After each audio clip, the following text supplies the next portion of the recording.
riferito a un discorso di tipo Eccoci qua, stiamo parlando un po' dei fattori, messaggione, i fattori culturali che educano o diseducano i figli. In altri paesi ci sono agevolazioni che aiutano imprese in questo. Finché l'impresa sarà costretta ad assumere 2 persone perché una è in maternità, è vero che lo Stato dà aiutini, ma l'impresa comunque è aggravata da dover pagare una persona in più.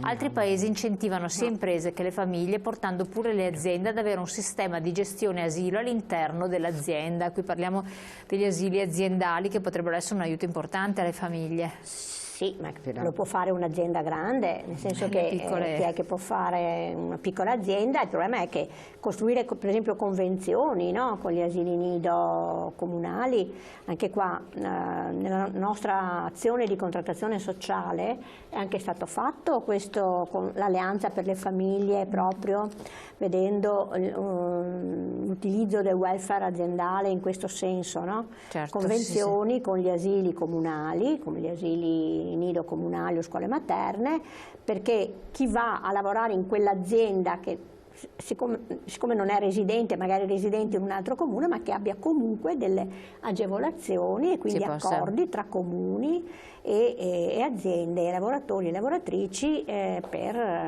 aiutare, insomma, in questo senso. Allora, l'avevo interrotta prima, che stava facendo un'osservazione un fattore culturale, mi dice la pubblicità. Sì, ma un po' si ricollega anche a questo discorso della mancanza di supporto alle famiglie e anche a, come dire, il fatto che lo Stato non si assuma un progetto di sviluppo attraverso quello che noi intendevamo lo Stato sociale. Ecco, perché lo smantellamento, diciamolo pure, progressivo dello Stato sociale ha interrotto quello che poteva essere un progetto di vita e un progetto anche evolutivo rispetto al fatto che le giovani coppie pensino appunto ad avere un figlio, una figlia, perché ne vedono, si prefigurano già le difficoltà. Allora, siccome si è passati anche attraverso appunto l'emancipazione, ma i diritti e l'affermazione dei diritti delle donne, alla maternità responsabile, più le coppie sono responsabili e più intravedono un orizzonte di difficoltà nella procreazione e quindi dovremmo pensare a tutti quei supporti che riescano invece a contrastare questa, come dire, deriva di denatalità che anche contrasta l'idea di un futuro. Assolutamente, non dà prospettive. Allora, siccome il tempo vola, torniamo un attimo sulle slide, il manifesto della FERPA, sempre dell'8 marzo, che lo vediamo un attimo insieme, cosa vuol dire essere donne in pensione. Chiedo alla regia se lo possono mettere in onda, che così dopo ne vediamo, li rivediamo. Eccolo qua, questo è il manifesto. È un manifesto molto bello, insomma, molto significativo. Perché mette in risalto, insomma, anche la risorsa che può essere quella di una donna come persona, nonostante sia un'anziana e una pensionata. E quindi declina, no, questo essere donna in pensione, pensionata e donna anziana così nelle varie opportunità. Quindi vediamo quello successivo, significa avvicinarsi alla vita da una prospettiva diversa, perché ogni età ha la sua prospettiva e quindi si vedono anche le cose, come dire, anche con la saggezza in più, no, che le persone anziane hanno, con tutto il bagaglio della loro esperienza. Poi significa anche poter vivere bene, perché è questo per cui dobbiamo batterci, insomma, serenamente, senza paura e indipendente.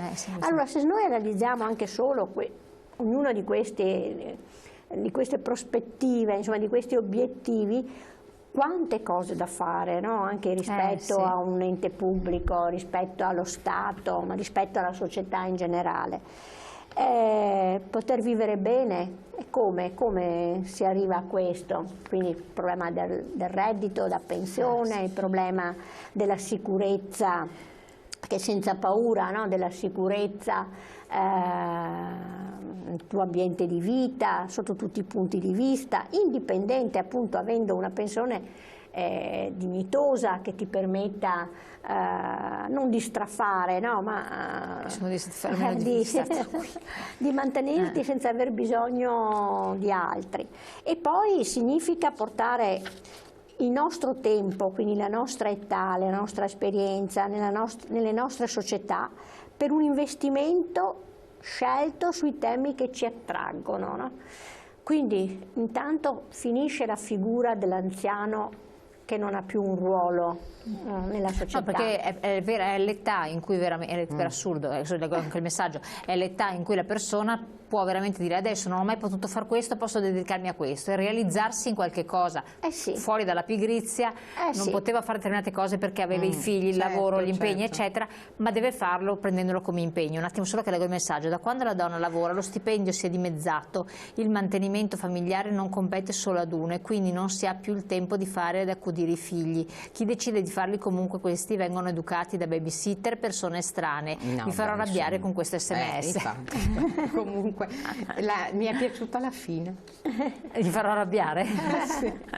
Ma noi non le se pensiamo che non so, far tenere i figli o mandarli all'asilo nido o alla scuola materna o da una babysitter significa abdicare al ruolo di genitore, come se il ruolo di genitori si esplicasse solo in quante ore dedichi.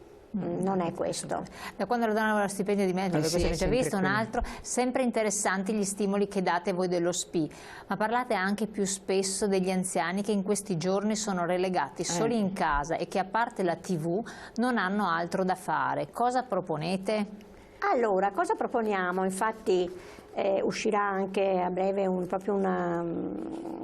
comunicato unitario che faremo proprio per anche consigliare, insomma, perché il DPCM che è uscito, no, adesso l'altro giorno, in questi giorni in cui si dice che gli anziani devono stare a casa, insomma, gli anziani che hanno dei problemi, che hanno delle fragilità, no? Che hanno delle malattie. Ma lì hanno detto allora gli over 65, ma gli over 75 a casa.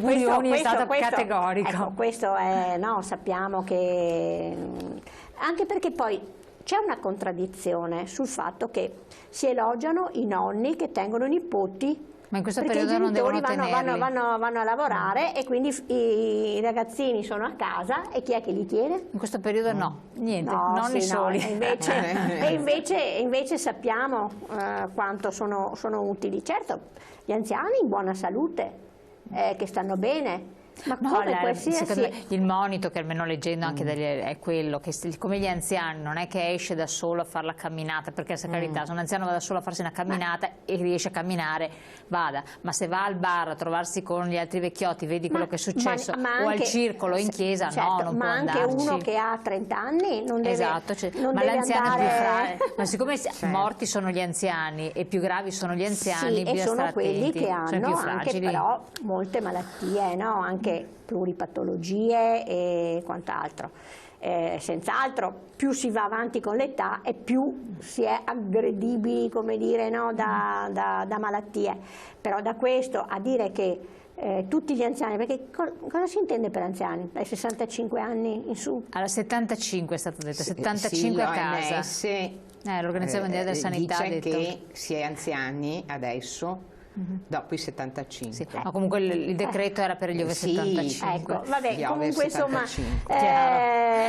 torniamo su questi temi, vediamo anche degli slide che sono interessanti quando parliamo di differenze di importi sulle pensioni, così tocchiamo con mano quello che avete elaborato. Tra poco, dopo la pubblicità, poi leggiamo anche i vostri messaggi se abbiamo tempo.